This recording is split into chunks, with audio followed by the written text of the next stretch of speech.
270 kilometers above Earth, a hatch on an orbiting satellite swings open to the void.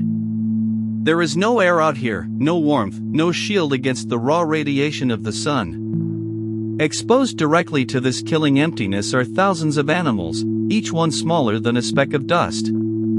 For 10 days they drift in the vacuum, frozen, scorched by sunlight, blasted by cosmic rays. Everything we understand about biology says nothing can live through this. And yet, when they finally come home, they simply wake up.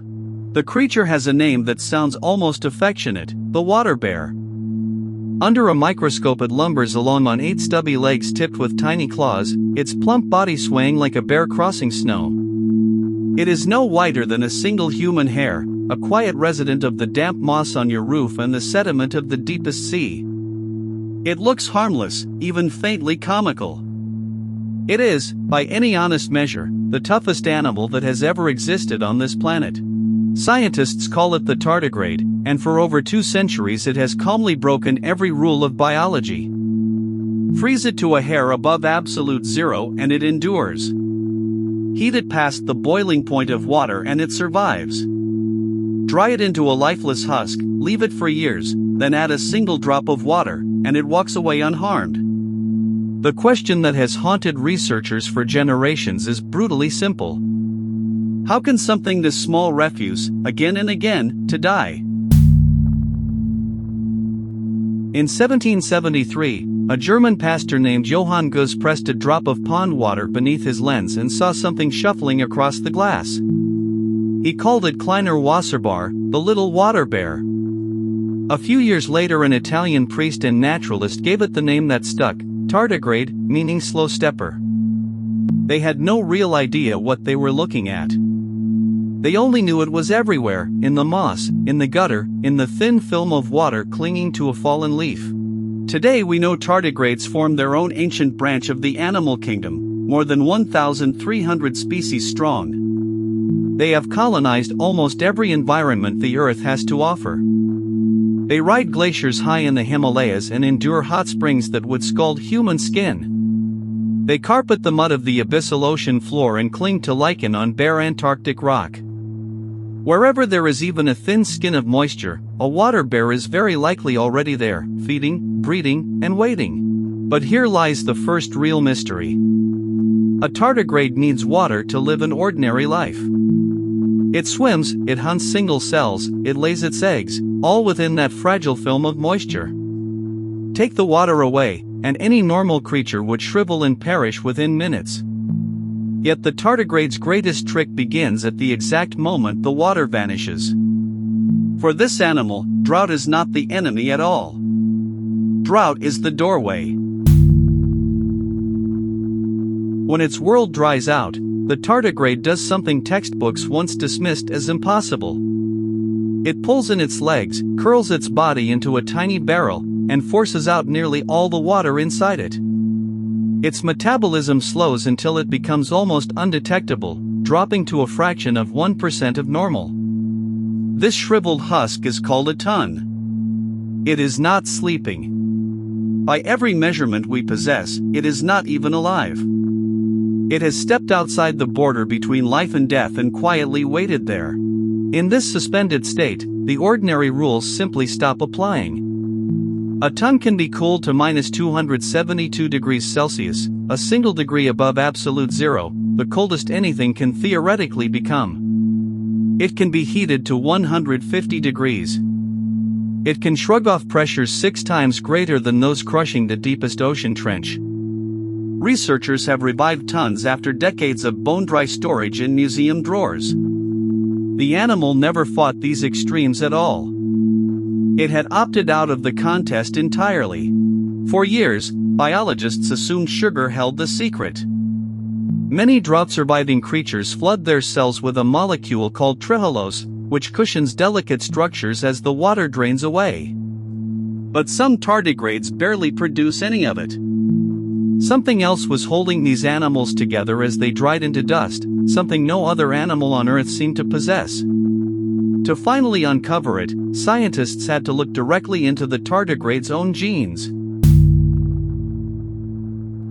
What they found was a family of proteins that exist nowhere else in the entire animal kingdom. As a tardigrade dries, these proteins transform. They dissolve through the cell and then set, hardening into a glass-like scaffold that locks every fragile molecule rigidly in place. Membranes, proteins, and precious strands of DNA are caught mid-collapse, suspended inside this internal glass. The animal essentially turns itself to solid crystal from the inside out. When water returns, the glass melts, and life resumes exactly where it left off. Then there is radiation, the great killer of open space. A dose that would shred human DNA barely troubles a water bear. The reason is a protein researchers named SUP, short for damage suppressor. It wraps itself around the animal's DNA like a suit of armor, physically shielding the genetic code from the X-rays and cosmic particles that tear other life apart. When scientists spliced the SUP gene into human cells in the lab, those cells suddenly resisted radiation damage too. The armor, it turned out, was portable. So the tardigrade is not indestructible in the way of a myth or a superhero. It is something far stranger and more precise. It carries a molecular toolkit, refined over 500 million years, for pausing itself the instant conditions turn lethal. It does not resist death by brute force. It postpones death. And as the fossil record was about to reveal, that postponement can last an almost unimaginably long time. Tardigrades have been performing this vanishing act for at least 500 million years. They were already here before the dinosaurs, before the first tree, before life had even fully committed to leaving the sea. Across that immense span, the Earth has repeatedly tried to erase almost everything living upon it. 5 great mass extinctions have swept the planet, each one wiping out the majority of species alive at the time. Asteroids, volcanic winters, oceans turned to acid, ice sheets swallowing whole continents. Through every single one of these apocalypses, the water bear endured. When the asteroid struck that ended the age of the dinosaurs, tardigrades were curled in their moss, waiting out the long darkness as tons. When ancient ice ages froze the seas nearly solid, they simply switched themselves off and rode it out. Scientists have calculated that to truly sterilize the tardigrades, you would need an event that boiled the oceans away completely. Almost nothing short of the dying sun itself could manage it. This leads to an unsettling thought.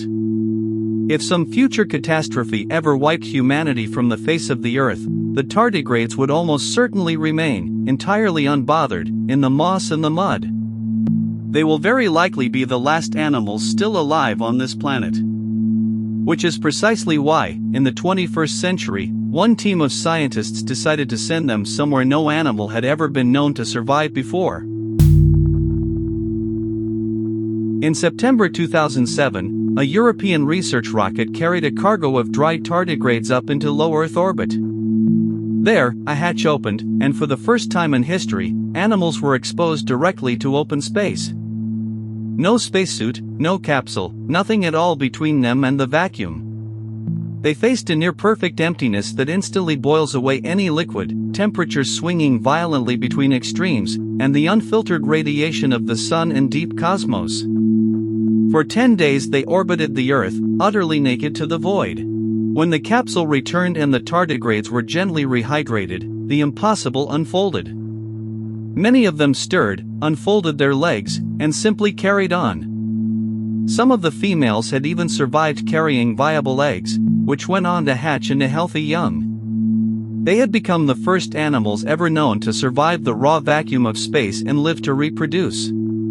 The killing emptiness that would end a human in seconds had been, to a water bear, merely another dry spell to wait out. There is a strange coda to this story. In 2019, an Israeli spacecraft called Beresheet crashed into the surface of the moon. On board, sealed inside a capsule, were thousands of dehydrated tardigrades.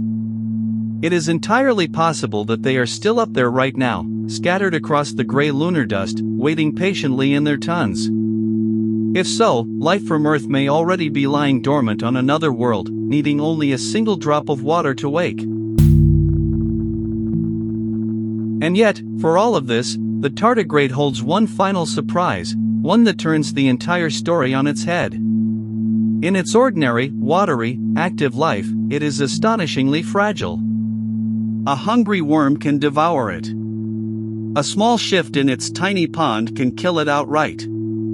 It cannot survive space, or ice, or boiling heat while it is awake and living. Its legendary, world-beating toughness only exists in the moments when it has surrendered life almost completely. This is the secret the water bear has been keeping all along. Its power was never strength. It does not endure the unendurable by fighting harder than every other living thing. It endures by letting go, by draining itself of water and motion and time until there is almost nothing left for the universe to destroy. The toughest animal on Earth conquers the vacuum of space not with armor or force, but by knowing, better than any creature alive, how to stop.